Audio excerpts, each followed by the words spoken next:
Hello everyone, I'm Jaideep Singh Coil. So this is going to be video number 2 for Akash's Overland Hilux build. We are starting with the suspension. This is probably the latest offering from Ironman and one of the latest tech and suspension technologies that is being offered now. We're talking about the IM2.5. What I'll do is I'll quickly brief you through the entire lot of stuff that comes with the kit, and we'll get to the exciting bit in the end. So to start off, a lot of components in this one are shared with the Nitro Gas, the Foam Cell or the Foam Cell Pro, which were the earlier 3 variants offered by Ironman. For those who've already installed or who've seen installations earlier, I'll quickly brief you through the material which is there. We get a shackle kit. There'll be a pair of shackles. I'll quickly open it for you. These are bigger and heavier, and the main difference is these bits at the end and these holes in the middle. These are new greasable pins. So this keeps your shackle sleeves and the pins greased.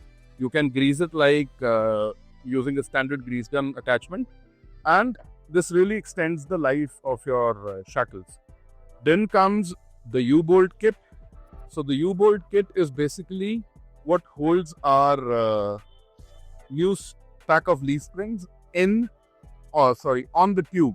So what happens is the stock setup comes with 5 leaf springs or 5 leaves in the stack. This one has 7 leaves. So the stack thickness increases. So the stock U-bolt firstly cannot take the beating, and secondly cannot take the height which we increase. So this is like an extended or a longer or a taller U-bolt kit. Then comes an upgraded front pin. This is just a regular standard steel bolt, just with heavier tensile strength. This goes on the front side of the shackle, of the leaf, sorry. Then comes this little bit. The top variant of the Hilux actually comes with an auto leveling headlamp set. So what this does is, this goes on the headlamp leveling sensor on the leaf pack, and we can adjust it according to the height that the vehicle is going to gain. This helps to auto level the headlamps. So if you don't have this little piece on your kit, your headlamps are probably going to go all over the place. So this is what I always emphasize on. A complete kit is going to take care of everything that you might face, Then comes these nice bright green looking circles. These are our polyurethane bushes, much tougher than the standard black rubber bushes that come on a Hilux. This is like an upgrade and probably will be outlasting the vehicle. So these go with the greasable pins and they're meant to last forever. Then comes these 2 little spacers and the mounting bolts. So what these spacers do is, if you look at the thickness, these are roughly 10 mm in thickness. So these spacers actually go on the shaft cradle, which is the drive shaft, is held to the chassis at one place. So what this does is, when we lift the vehicle, the rear tube, it goes further away and it increases the shaft angle, and it sort of exerts additional pressure on the cross. So what this does is, this kind of levels out the angle and it corrects the angle, bringing it back to almost stock spec. So the cross does not work under stress, and that increases, shaft life, cross life, decreases wear and tear, accounts for all of that. So this is for the rear.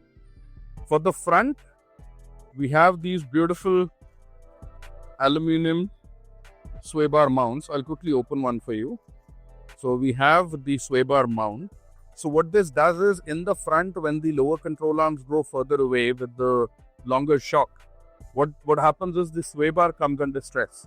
So what these do is, these have an additional space on the top and they relocate the sway bar slightly away from the frame. So this relaxes the front sway bar, and it basically does not make the vehicle get fidgety. A lot of people have complaints about the front behaving a little odd under braking or in potholes and all.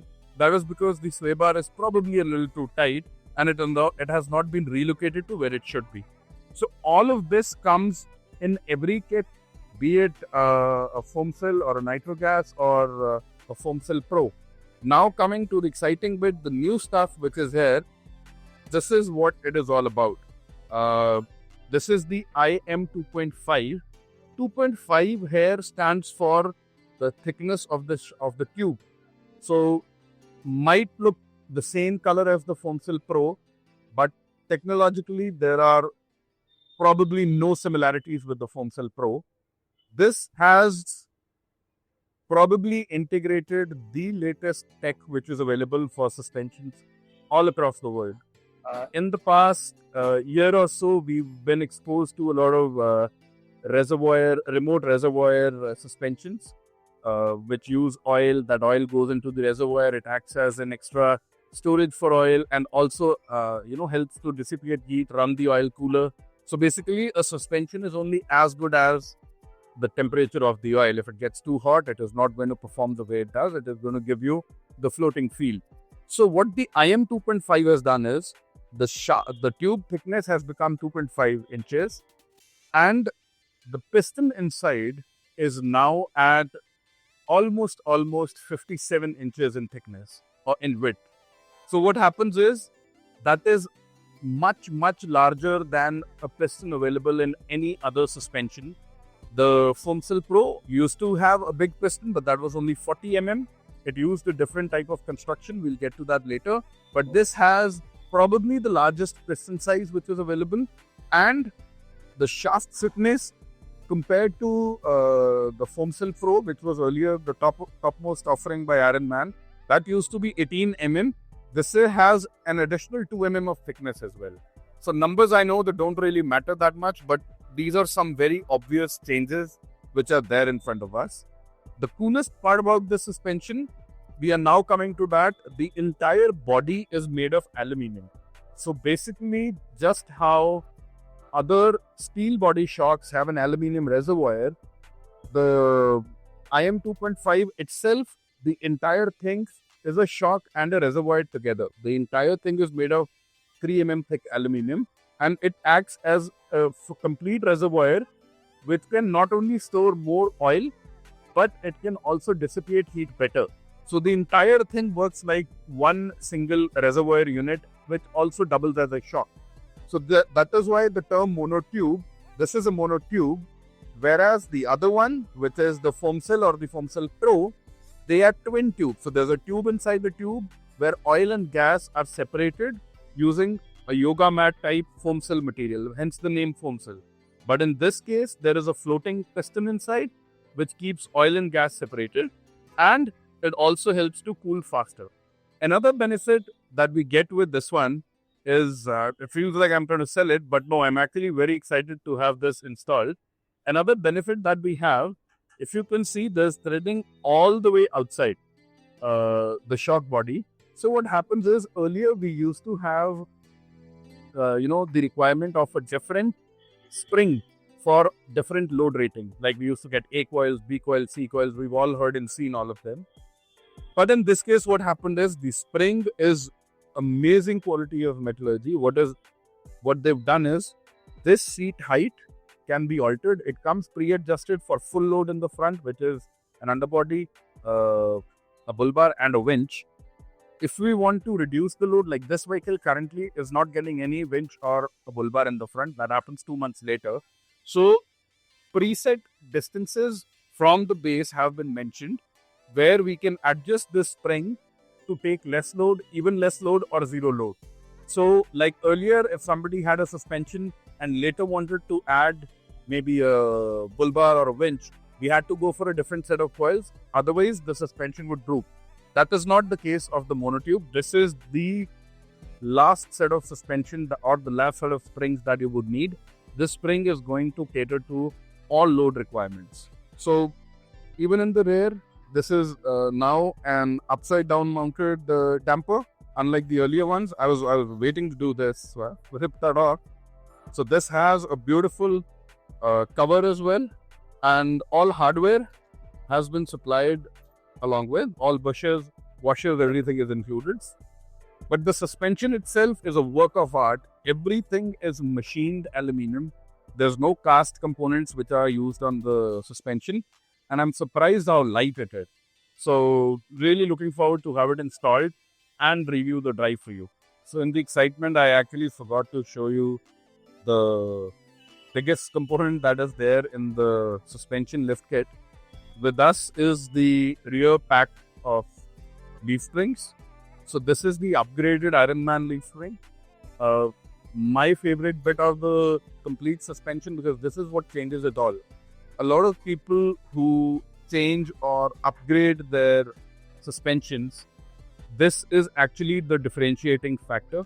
This is what differentiates a lift kit from a suspension lift kit solution, like the complete thing.